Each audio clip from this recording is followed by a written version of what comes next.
जय हिंद। योगी आदित्यनाथ जी का एक वीडियो मेरे हाथ लगा जिसमें उन्होंने हिंदू बनने के फायदे बताए हैं, जिसको मैं आगे दिखाऊंगा। उससे पहले उसके बैकग्राउंड की बात करें तो बात अगर यूपी की करें तो वहाँ मुलायम और मायावती, बिहार की बात करें तो वहाँ लालू प्रसाद यादव। इन सब लोगों ने एक समीकरण बनाकर राजनीति की, जहाँ भाई लोग एक तरफ बैठे हुए थे और चारा को उठाकर उनके सामने डाला गया। कभी आपने सुना कि लालू प्रसाद यादव ने मुस्लिम वर्सेस यादव रहा, वहाँ उन्होंने यादवों का साथ दिया? या फिर मुलायम सिंह यादव, क्या कभी ऐसा हुआ कि इन्होंने भी ऐसा किया हो? नहीं किया। उसके बाद बात है मायावती की, या जितने भी दलित चिंतक हैं, इन्होंने कभी आपने सुना कि अगर कोई भी दलित कम्युनिटी से है और वो शांति दूतों द्वारा प्रताड़ित है, वहाँ इनकी ज़ुबान खुलती हो? ये लोग अपनी एजेंडा के हिसाब से बोलते हैं और सबको समस्या सिर्फ और सिर्फ हिंदू से है। और बात है अब नरेंद्र मोदी की, तो नरेंद्र मोदी भी इनसे अलग नहीं है।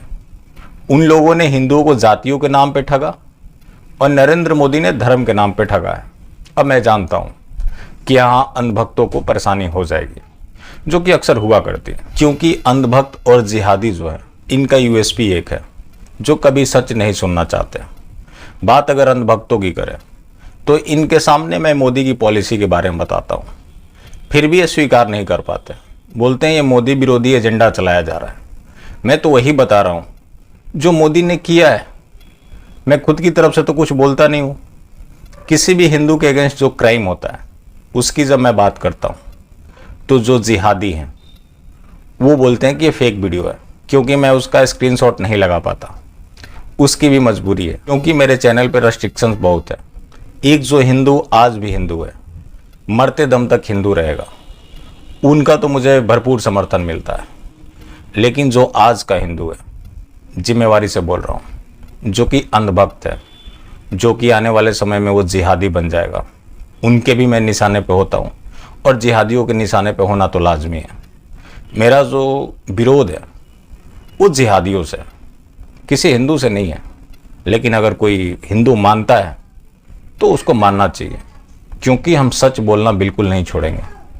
और जब तक इनका फ्रॉड एजेंडा हम बेनकाब नहीं कर देते तब तक हम रुकने वाले भी नहीं हैं, क्योंकि भारतवर्ष के पास अब समय नहीं है। हिंदू जो ये सोच कर बैठा है बीजेपी कांग्रेस में उलझा हुआ है, उसको वैसी क्यों नहीं नज़र आते? ये रही तस्वीर। इसके बाद भी हिंदू ख्वाब देखता है कि हिंदू राष्ट्र बनेगा। हिंदू राष्ट्र तो बहुत दूर की बात है।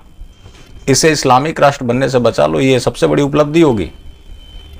और लालू, मायावती, मुलायम ने जो किया वही काम नरेंद्र मोदी भी कर रहे हैं। इनको भी हिंदू चुनाव में याद आते हैं, उनको भी जातीय चुनाव में याद आती थी। ये जो मायावती जी हैं, ब्राह्मणों की एक सम्मेलन बुला रही है, ये मंदिर भी जाएंगे, इनको मंदिर भी याद आ गया है। यही मायावती कभी कहा करती थी तिलक तराजू तलवार इनको मारो जूते चार। वही मायावती जी आज ब्राह्मण सम्मेलन कर रही है, समाजवादी पार्टी भी कर रही है। मामला सिर्फ वोट का है। बात यही है भारतीय जनता पार्टी का, उसको भी हिंदू सिर्फ चुनाव में याद आते हैं, क्योंकि वो एक हिंदूवादी पार्टी है। वो हिंदूवादी पार्टी है नहीं, उसे प्रोजेक्ट किया गया है। कभी भी आपने सुना है कि हिंदू हित को लेकर किसी विपक्ष के नेता ने बीजेपी को टारगेट किया हो? नहीं करेंगे। पत्रकार मोदी के कहीं थपड़ी बजाते हुए, कहीं पूजा करते हुए फोटो क्लिक करके उसके ऊपर डिबेट करेंगे, लेकिन पॉलिसीज़ के ऊपर कभी चर्चा होती है? अगर मोदी की पॉलिसी आप देखें, वहाँ दूरबीन लगाकर भी देखेंगे तो कहीं हिंदू नज़र नहीं आएगा। बाकी सारे सब जिहादियों के लिए किए जा रहे हैं। इसी का तो हमें विरोध है। लेकिन जो मीडिया है, चाहे इनके अगेंस्ट में भी हो, लेकिन वो क्या बताता है कि ये फांसीवादी है। इसकी वजह से तर्क दिया जाता है कि पाकिस्तान हो या भारत का विपक्षी दल हो या टुकड़े टुकड़े गैंग हो, सारे मोदी जी के खिलाफ लगे हुए हैं। इसलिए आप राष्ट्रवादी हैं तो आपकी जिम्मेवारी है कि आप मोदी जी के साथ खड़े हो जाएं। इमरान खान ने भी आरएसएस के खिलाफ एक बयान दिया था कि आरएसएस की वजह से डायलॉग नहीं हो पा रहा। उसके बाद राहुल गांधी ने भी आरएसएस को लेकर टिप्पणी की। अब ये लोग बता रहे हैं कि एक आरएसएस जिससे पाकिस्तान को भी समस्या है, राहुल गांधी को भी समस्या है, ममता बनर्जी को भी समस्या है। तो अब हिंदुओं की जिम्मेवारी बनती है कि आरएसएस का साथ दें, क्योंकि आरएसएस राष्ट्र हित में काम कर रही है, तभी ये निशाने पर है। आरएसएस राष्ट्र हित में काम नहीं कर रही है, उनको इस बात का डर है कि आरएसएस उनसे बड़ा जिहादी ऑर्गेनाइजेशन ना बन जाए, क्योंकि ये लोग तो घोषित है, चाहे वो कांग्रेस पार्टी हो, टीएमसी हो, पाकिस्तान तो खैर एक इस्लामिक कंट्री है ही। उनको इस बात का डर सता रहा है, इसकी वजह से वो लोग आरएसएस के निशाने पे लेते हैं। बाकी आरएसएस हिंदुओं के लिए कर क्या रहा है? आरएसएस ने कभी किसी हिंदू के हुए अत्याचार पे मुंह तक नहीं खोल पाया, करना तो बहुत दूर की बात है। अब आते हैं योगी आदित्यनाथ जी के ऊपर। जी योगी आरएसएस से नहीं है और उन्होंने हिंदुत्व के लिए बहुत काम किया है। हो सकता है कि अभी इनका जो कार्यकाल रहा, कई मुद्दों पे आप असहमत हो सकते हैं, क्योंकि एक सरकार जो चलती है उसमें कोई ज़रूरी नहीं होता कि हर फैसले आपके अनुरूप हो, कुछ फैसले आपके अगेंस्ट भी चले जाते हैं। तो ये देखिए पहले उनका वीडियो। जिस दिन केवल यादव बनकर लड़ना सीखेंगे तो मार खाएंगे ही खाएंगे।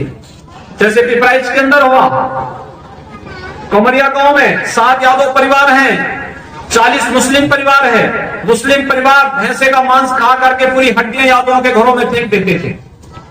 यादव विरोध करता था तो सभी लोग मिलकर के मारते थे।